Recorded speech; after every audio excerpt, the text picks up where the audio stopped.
The fact that SUNE LUUS didn't end up contributing too much to South Africa's cause during their ICC Women's World Cup game against India perhaps meant that this one might fly a little under the radar, but there was yet another very questionable umpiring decision made by the third umpire during the India versus South Africa game that took place at Vizag, and it came early on in the second innings when South Africa were chasing 252 to win and India were in a hunt for early wickets, and having already gotten one, thought that they had a very quick second one in the form of SUNE LUUS. They appealed for an LBW, which to the naked eye did look like it could be very close. There was just one unfortunate problem that ended up undoing their review. What was it? It was a little bit of a spike on the ultra edge. Now, India's review initially showed that whilst it seemed like you could have gone for the ball tracking, but what happened was that ultra edge shows a little bit of a spike, and the real controversy really emerges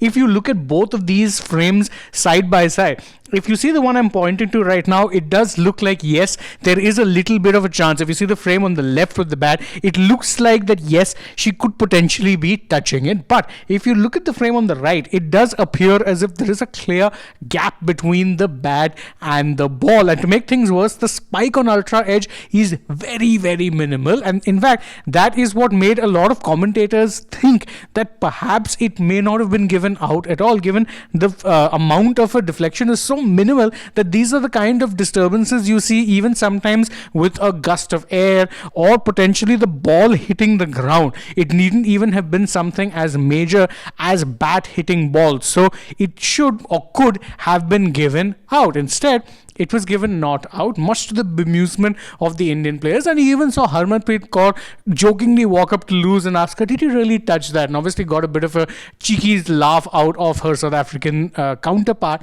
But to make things even worse, by the way, what made it worse is because from here, you didn't need ball tracking because the third umpire said, no, I'm convinced that there's bat on ball, and so you don't need to go for ball tracking. Well, afterwards, the replay showed that the ball tracking, if she had followed through, had SUNE LUUS out anyway. So that made it just a little bit of a tougher pill to swallow in terms of getting the right call. The good news, as I said, was that LUUS didn't really end up affecting the scoreline in any way. So that perhaps saved this from being a bigger controversy than if, let's say, she ended up scoring a match-winning 100 or even a match-winning 50. But the fact of the matter is that it was a very questionable decision from the umpire.